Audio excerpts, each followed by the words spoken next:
أصدقاء المتابعين لقناة كوبتك كوجي، أهلا بيكم في فيديو جديد على القناة. ظهورات السيد المسيح بعد قيامته من الموت هي قلب الإيمان المسيحي النابض. القيامة مش مجرد حدث، دي الحقيقة اللي بتنقل الإنسان من ظلمة اليأس لنور الرجاء الأبدي. من غير القيامة الإيمان يفقد معناه، لأنها البرهان الحي إن المسيح انتصر على الموت وفتح لينا طريق الحياة الأبدية. الظهورات دي كانت تأكيد إلهي إن المسيح مش بس قام، لكن كمان موجود معانا بيحيي قلوبنا ويجدد علاقتنا بيه كل يوم. الظهورات دي كمان زي خيط ذهبي بيربط العهد القديم بالعهد الجديد، من أيام داوود وأشعياء وهوشع، الأنبياء اللي كانوا بيبشروا بالقيامة.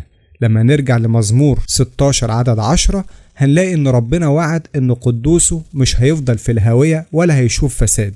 وفي إشعياء 53 اتكلم عن عبد الرب اللي هيموت ويقوم تاني علشان يخلص شعبه. وهوشع نطق بكلام واضح إن في اليوم الثالث هيقيمنا علشان نعيش قدامه. النبوات دي بتأكد إن القيامة ما كانتش مجرد حلم، لكنها جزء من الخطة الإلهية العظيمة لخلاص البشرية. الفيديو ده هياخدنا في رحلة عميقة علشان نستكشف ظهورات المسيح بحسب ما وردت في الأناجيل وسفر أعمال الرسل.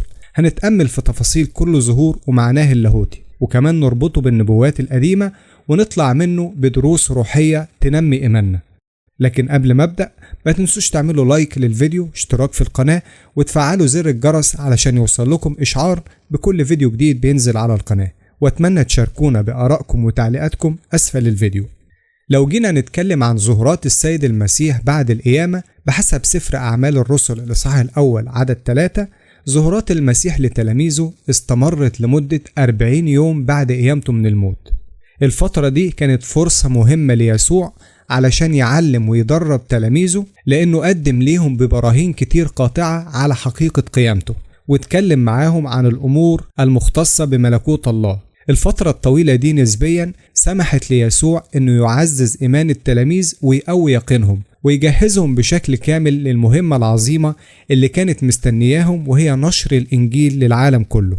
أما لما نيجي لتفاصيل كل ظهور وأهميته اللاهوتية، فهنلاقي الظهور الأول للسيد المسيح بعد قيامته كان لمريم المجدلية، ودي قصة مليانة عمق روحي ومعاني كبيرة.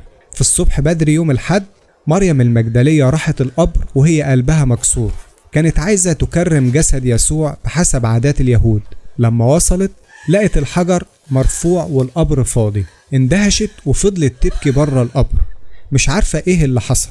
وهي واقفة بتبكي بصت جوه القبر، شافت 2 ملايكة لابسين أبيض قاعدين مكان جسد يسوع.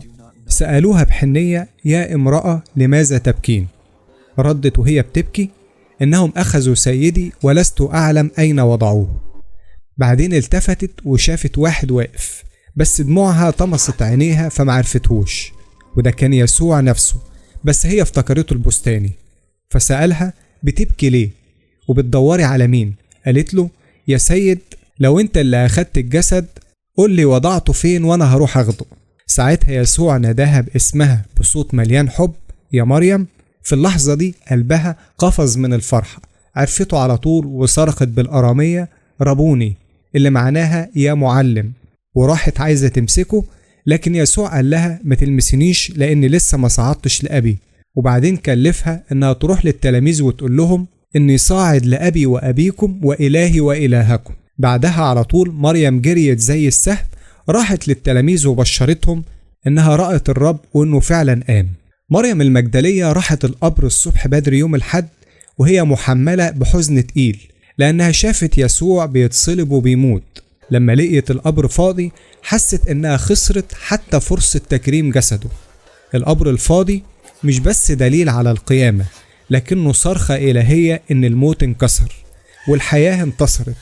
القبر اللي كان رمز النهاية بقى مدخل للحياة الأبدية، لأن يسوع ما بقاش جواه.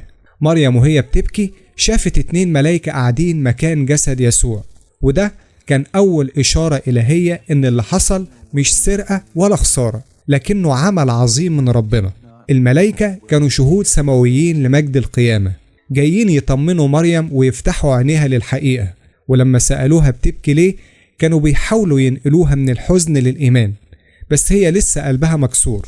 لما مريم لفت وشافت يسوع معرفتهوش في الأول، وده مش غريب، دموعها كانت زي ستارة بتغطي عينيها. وكمان جسد يسوع الممجد كان مختلف عن شكله قبل الصليب، وعدم معرفتها ليه في البداية بيورينا إن القيامة غيرت طبيعة جسده، فأصبح جسد ممجد روحاني، لكنه لسه هو يسوع اللي عاش معاهم. فالحزن ممكن يعمل قلب ويمنعنا نشوف الحقيقة، لكن كل ده اتغير لما يسوع نداها يا مريم. الصوت ده كان زي مفتاح فتح قلبها. لما نداها باسمها بين إن علاقته بيها شخصية، وإنه عارف كل واحد فينا باسمه، وبينده علينا بنفس الحب علشان نعرفه كرب ومخلص. مريم ردت بكلمة ربوني، ودي كانت صرخة إيمان بتعبر عن إدراكها إن يسوع مش بس معلم، لكنه الرب اللي انتصر على الموت. لما راحت تمسكه يسوع قال لها لا تلمسيني لأني لم أصعد بعد إلى أبي. الكلام ده مش رفض لمريم، لكن تعليم إن العلاقة معاه دلوقتي هتكون مختلفة.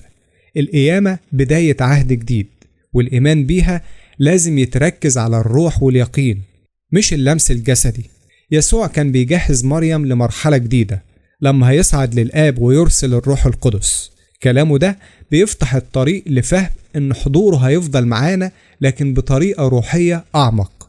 بعدين كلفها تبشر التلاميذ وقال اذهبي إلى إخوتي وقولي لهم إني أصعد إلى أبي وأبيكم وإلهي وإلهكم. ده بيورينا سر عظيم، إن القيامة خلتنا عيلة الله. يسوع بموته وقيامته جعلنا أولاد الآب، وده عن طريق التبني اللي وهبه لنا لما قال أبي وأبيكم. بين إننا مش بس تابعين لكن إخوته، وبنعيش معاه في بيت الآب. اختيار مريم المجدلية اللي كانت إحدى النساء اللي ليها ماضي صعب، بحسب ما ورد في إنجيل لوقا إنه اطرد منها 7 شياطين. ده كان شيء مذهل في مجتمع ما كانش بيحترم شهادة النساء. يسوع اختارها تكون أول مبشرة بالقيامة، وده إعلان عن نعمة المسيح اللي ملهاش حدود، بتكسر كل الحواجز سواء اجتماعية أو شخصية. مريم اللي كانت في ضعف أصبحت رمز للكنيسة اللي بتبشر بالنور مهما كان ماضي الإنسان.